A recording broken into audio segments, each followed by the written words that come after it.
Commando প্রশিক্ষণের সবচেয়ে গুরুত্বপূর্ণ প্রশিক্ষণ হল হাউস ইন্টারভেনশন।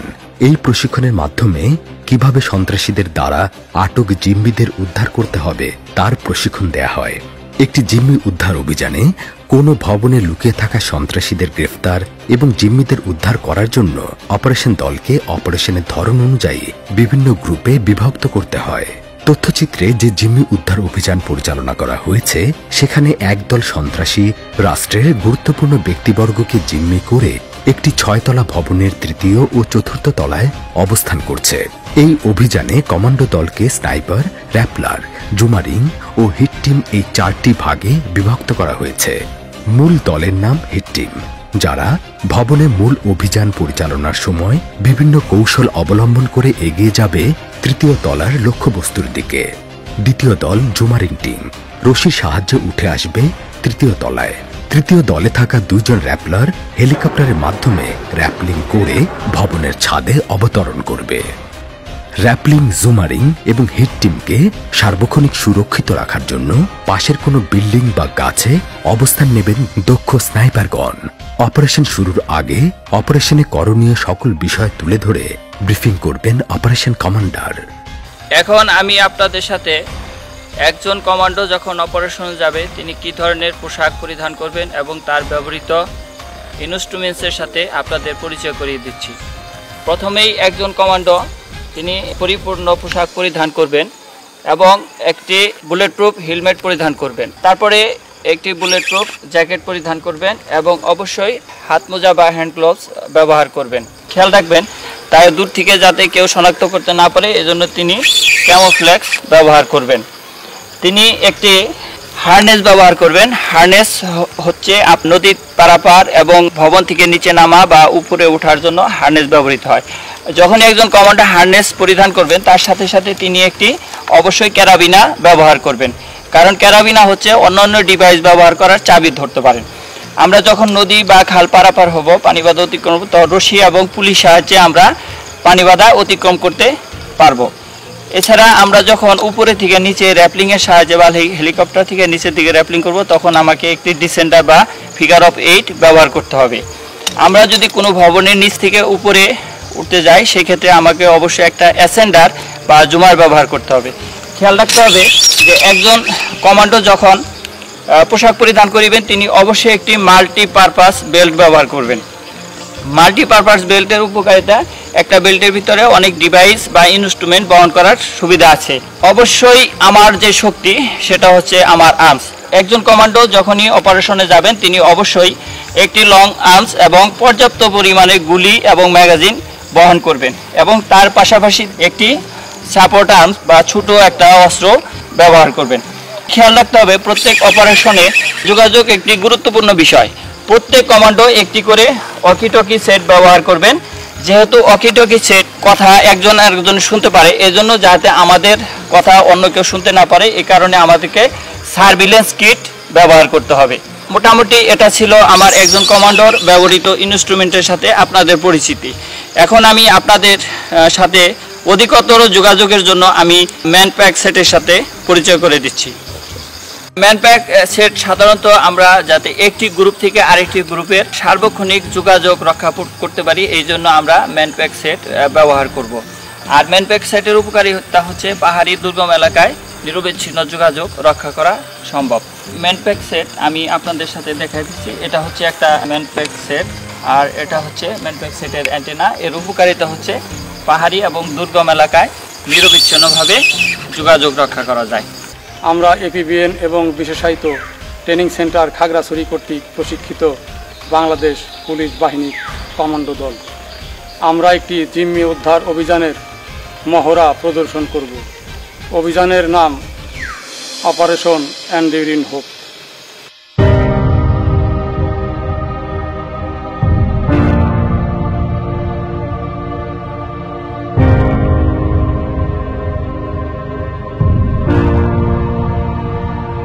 অপারেশন কমান্ডারের নির্দেশেই শুরু হবে অপারেশন। তিনি সার্বক্ষণিক এই 4টি দলের সাথে যোগাযোগ রক্ষা করবেন। All group alert, just now operation start.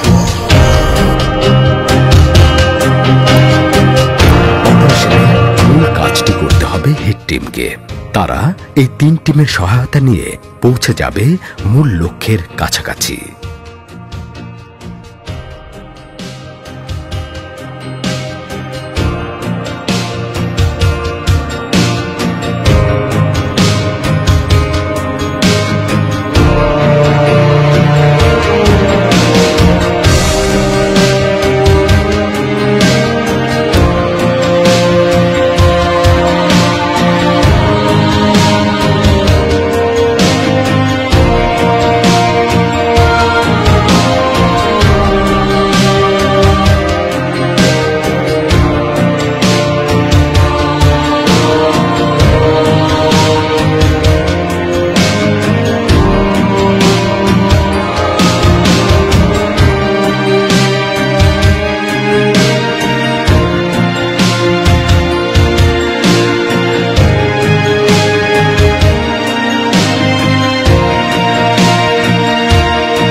জুমারিং team 3য় তলায় ওঠার সময় স্নাইপার 3য় তলার বারান্দায় সতর্ক দৃষ্টি রাখবেন।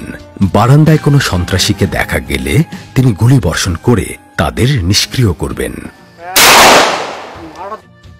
সেই সাথে জুমারিং টিম 3য় তলায় প্রবেশ করে বারান্দায় এবং পাশের জানালায় লুকিয়ে থাকা সন্ত্রাসীদের নিষ্ক্রিয় করবেন।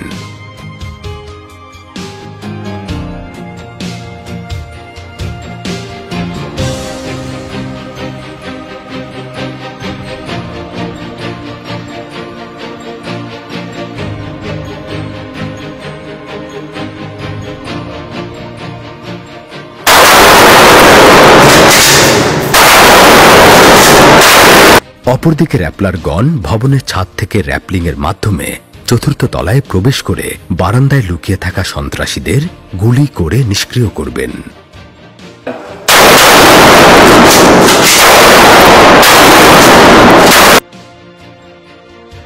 এর পরপরই শুরু হবে মূল অপারেশন।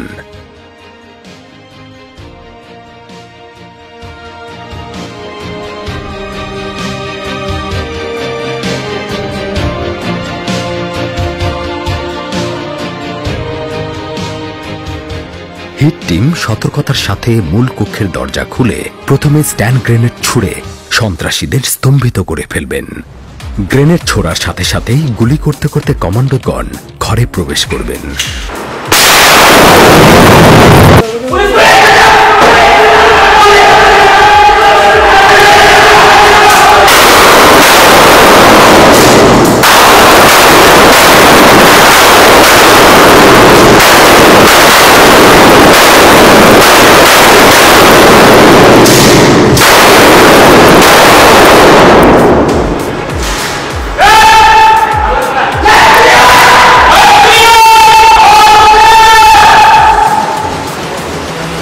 এরপর কমান্ডোগণ সন্ত্রাসীদের নিষ্ক্রিয় করে অপারেশন সম্পন্ন করবেন এবং জিম্মি উদ্ধার করবেন।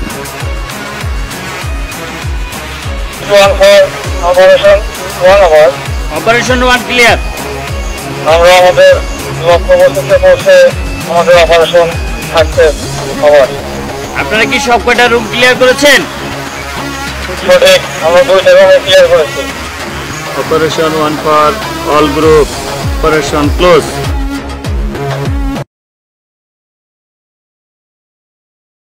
বাস ইন্টারভেনশন কমান্ডো প্রশিক্ষণের আরও একটি গুরুত্বপূর্ণ দিক। এই প্রশিক্ষণের মাধ্যমে কিভাবে সন্ত্রাসীদের দ্বারা অপহৃত বাস ও যাত্রীদের উদ্ধার করতে হবে তা শেখানো হয়। এই অপারেশনের জন্য সুবিধাজনক রাস্তা নির্বাচন করতে হবে এবং অপারেশন দলকে 4টি ভাগে বিভক্ত করতে হবে।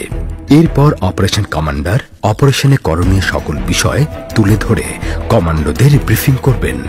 আমরা এখান থেকে একটা অপারেশনে যাব।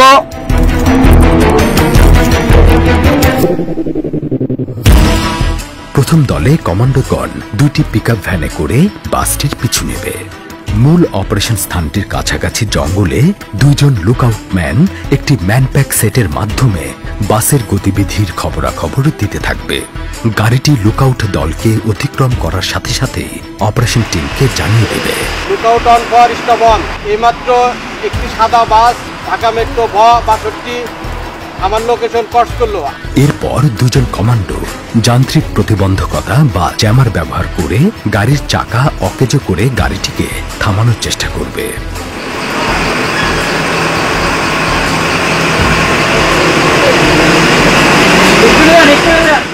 গাড়িটি যদি জ্যামারের বাধায় না থামে তাহলে মূল অপারেশন টিম গাড়ির সামনে একটি স্টান গ্রেনেড ছুড়ে গাড়িটিকে থামাবে।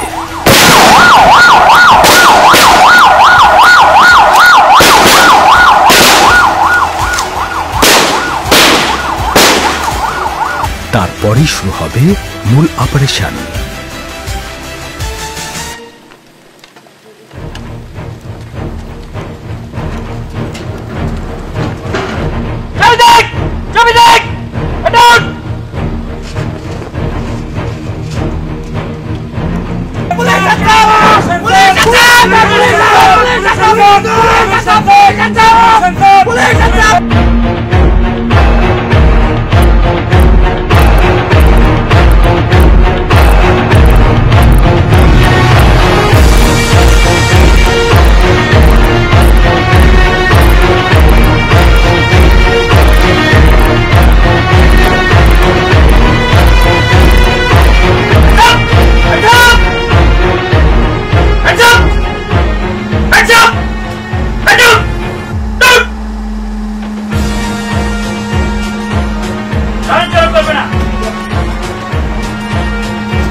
For Operation 101.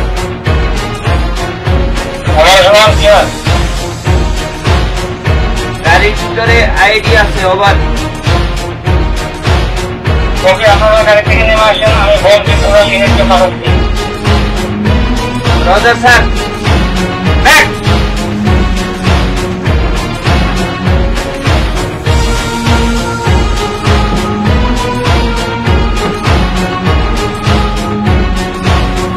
Passing on for Operation 101. Operation 1 clear over. আমরা সাকসেসফুলি অপারেশন শেষ করেছি sir. Okay, operation 1 for all group. Operation close.